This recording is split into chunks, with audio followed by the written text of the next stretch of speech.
बिस्मिल्लाहिर्रहमानिर्रहीम। नाज़रीन अस्सलाम वालेकुम। मैं हूँ आपका मेज़बान साबिर शाकिर वफाकी दारुल हुकूमत इस्लामाबाद से। कुछ ताज़ा तरीन खबरें काफ़ी इंपॉर्टेंट हैं और मज़े का मैच मज़े के मरहले में दाखिल हो चुका है। और जो चीज़ समझी जाती थी बहुत ही आसान, लेकिन अब लगता यह है कि मैच एक बार फिर फंस गया है, यानी तहरीके अदम एतमाद का मामला। और अब मुझे ये लग रहा है कि ये फ़ौरी तौर पे तहरीके अदम एतमाद का मरहला मुकम्मल होते हुए मुझे नज़र नहीं आ रहा। उसकी दो तीन वजूहात हैं, और जो कि स्ट्रेटजी भी कह सकते हैं, गवर्नमेंट की स्ट्रेटजी भी है। और अपोजिशन क्या करेगी? हुकूमत के पास, वज़ीर-ए-आज़म इमरान ख़ान के पास 101 किस्म के टूल्स हैं इस सारे मामले को कंट्रोल करने के लिए। और एक बार फिर बता दूं, अगली सारी ख़बरें एक बार फिर बता दूं कि तहरीके अदम एतमाद, जो तहरीके अदम एतमाद है, जिस पे 150 लोगों के दस्तखत हैं, वो अभी तक बंद ही पड़ी है और वो अभी तक रिकॉर्ड पे नहीं आई। और जब तक वो रिकॉर्ड पे नहीं आएगी, कौमी असम्बली के अंदर इजलास जब शुरू होगा, इजलास शुरू होने के बाद जब तक वो टेबल नहीं होगी, यानी कि कौमी असम्बली में पेश नहीं कर दी जाएगी, और फिर वहाँ की अक्सरियत उस तहरीक के हक़ में राय नहीं देगी, तब यानी कि एक तहरीक अदम एतमाद की जो तहरीक पेश करनी है, सिर्फ तहरीक मोशन जिसे कहते हैं, करारदाद की सूरत में वो पेश की जाती है, और उसको मंजूर कराने के लिए भी मेजॉरिटी चाहिए। जब तक वो नहीं आ जाती, उस वक्त तक इसके दिन शुमार नहीं होंगे। ये उम्मीद है कि मैं आपको अपनी बात समझाने में कामयाब हो रहा हूँ कि तहरीक अदम एतमाद अभी तक पड़ी है, वो एक कागज़ का टुकड़ा है, इसके अलावा उसकी कोई अहमियत, कोई हैसियत नहीं है, और वो सेक्रेटेरिएट, असम्बली सेक्रेटेरिएट में पड़ी है। तो अब 25 तारीख को जो इजलास होना है, उसमें भी ये तहरीक पेश नहीं हो सकेगी, यानी तहरीक अदम एतमाद कौमी असम्बली के इजलास में भी नहीं आ सकेगी 25 तारीख को भी। ये बात मैं आपको पूरे वसूख से कह रहा हूँ। जो स्ट्रेटजी बनाई गई है और जो टैक्टिक्स यूज़ की जाएंगी गवर्नमेंट की तरफ से, वो उनकी बुनियाद पे कह रहा हूँ, क्योंकि कौमी असम्बली का इजलास होगा, ये एजेंडे में मैटर होगा। एजेंडे में तो मैटर रखा जाएगा कि जनाब सबसे पहले तिलावत कलाम पाक होती है, उसके बाद हम्द या नात शरीफ होती है, उसके बाद फिर आगे आइटम्स, एजेंडा आइटम्स आना शुरू हो जाते हैं। एक मसला, दूसरा मसला, तीसरा मसला, जो एक प्रोसीजर है, और उसके बाद कौमी असम्बली की कार्रवाई शुरू होती है। तो इसमें यह है कि वो उस दिन एजेंडे पे तो आ जाएगी तहरीक अदम एतमाद और तहरीक पेश करने का तरीका।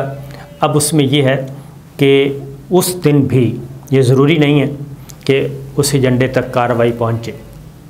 वो आएँ, स्पीकर पहला मरहला करें, दूसरा करें, तीसरा करें, 3 आइटम करें, और उसके बाद इजलास मुलतवी कर दें।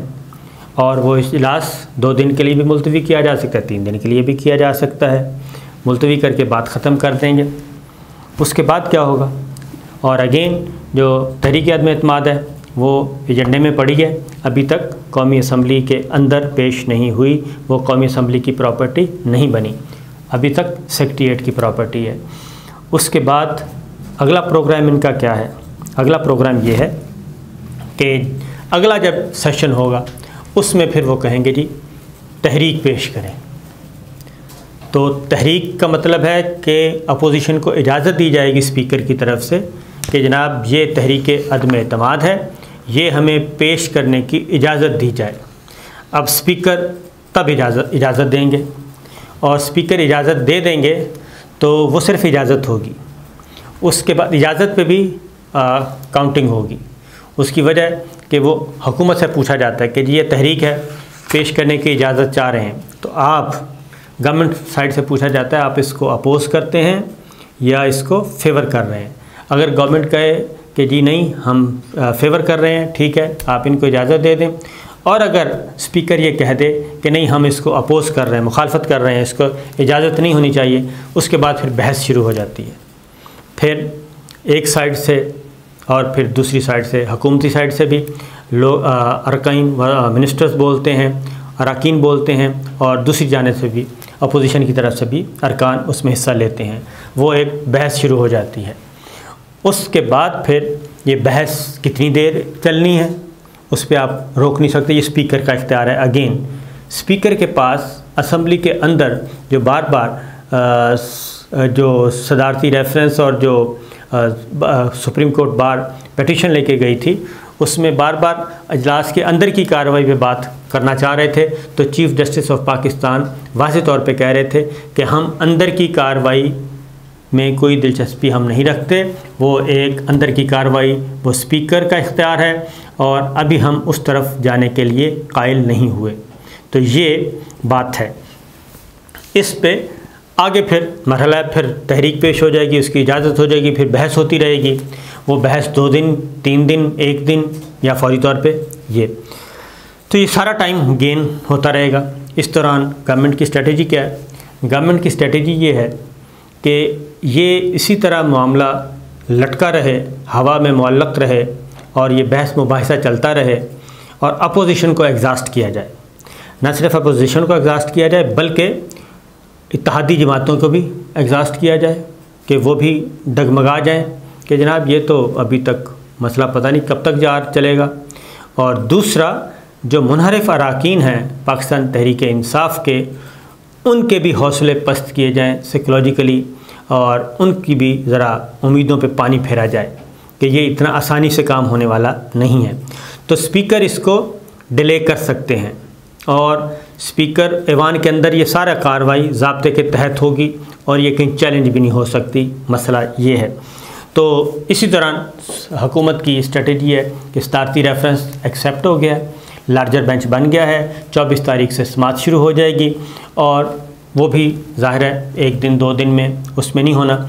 और उसमें अब चीफ़ जस्टिस ऑफ पाकिस्तान ने ये बात वाज़ेह तौर पर की है, जस्टिस उमर अता बंदयाल साहब ने, कि हम सदारती रेफरेंस की वजह से जो तहरीक अदम एतमाद का मामला है उसको तूल नहीं पकड़ने देंगे और हमारी कोशिश है कि हम सदारती रेफरेंस का फ़ैसला जल्द अज जल्द कर दें ताकि तहरीक अदम एतमाद का जो मामला है वो इसके साथ नत्थी ना हो जाए या इसकी वजह से रुक ना जाए। ये बात उन्होंने क्लियर कर दी है क्योंकि अब ये मामला दोनों तरफ पार्लियामेंट के अंदर भी लड़ाई है, सुप्रीम कोर्ट के अंदर भी। इसलिए सुप्रीम कोर्ट ने अभी तक इत्तेहादी जमातों को या दीगर जमातों को, अपोजिशन की जमातों को नोटिस इशू नहीं किए इस मामले में, सदारती रेफरेंस के मामले में। ताहम ये फोरम ओपन है और अगर कोई जमात उसका हिस्सा बनना चाहे तो बन सकती है और उसके क्योंकि अटॉर्नी जनरल होंगे और सुप्रीम कोर्ट बार भी आ सकती है, पाकिस्तान बार काउंसिल भी आ सकती है।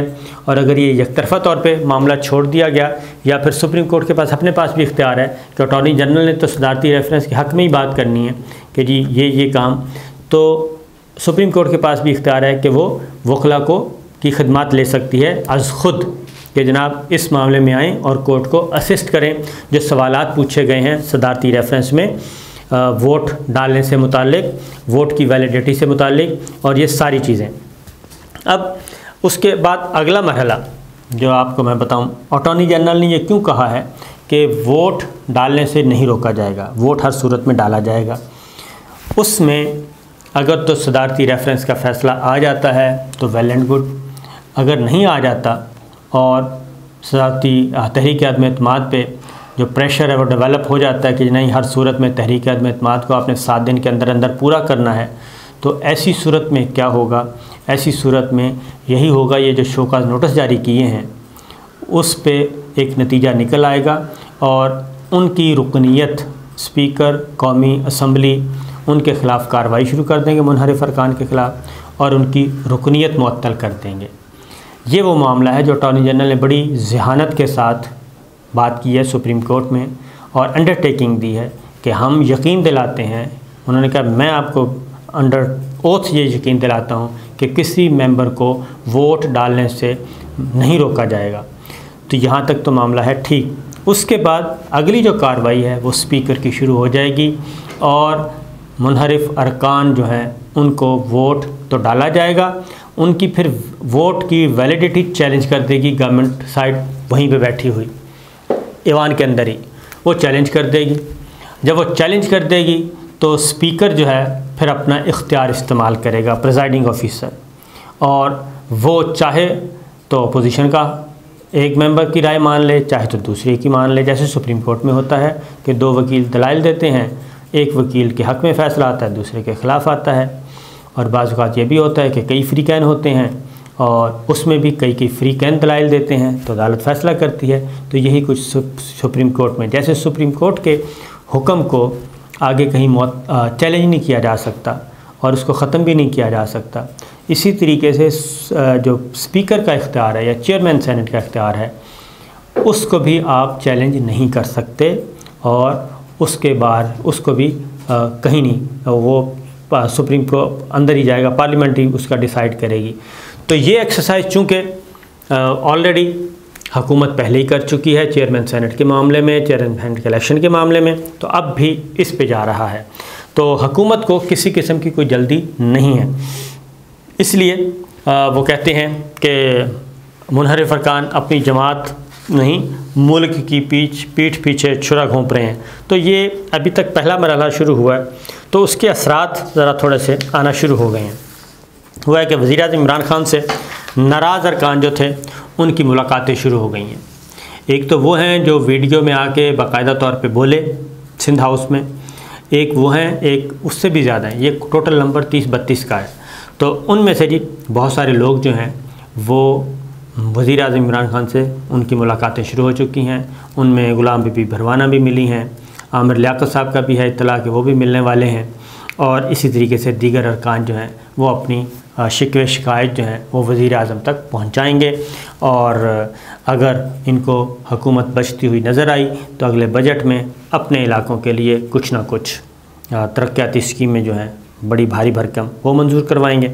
एक बात, दूसरी बात ये हुई कि तरीन ग्रुप के जो लोग हैं उनके साथ राब्ते में आ चुकी है हुकूमत, जहांगीर तरीन साहब से भी राब्ते में आ चुकी है, ओन चौधरी के साथ भी राब्ते में है, और तरीन ग्रुप का पंजाब काबीना के इजलास में ना जाने का फ़ैसला है अभी तक, और उन्होंने कहा कि फ़िल वक्त हम पंजाब काबीना में शरीक नहीं होंगे। और साथ ही साथ ये भी हुआ है कि तरीन ग्रुप के कुछ लोग जो हैं वो हुकूमत के साथ भी राब्ते में, यानी कि वज़ीर आला पंजाब उस्मान बुज़दार के साथ भी राब्ते में आ चुके हैं और उनके साथ अपने मामलात सीधे कर रहे हैं। लिहाजा कहने का मतलब ये है, नतीजा ये निकलता है कि गेम अभी तक ओवर नहीं हुई बल्कि गेम अभी तक स्टार्ट हुई है। और फिर अदाकार शान ने भी वज़ीर-ए-आज़म इमरान खान के हक़ में एक ट्वीट कर दिया है और उन्होंने भी कह दिया है जी कि वज़ीर-ए-आज़म इमरान खान को कि शान का वज़ीर-ए-आज़म के नाम पैगाम कि हम आपके साथ हैं जी,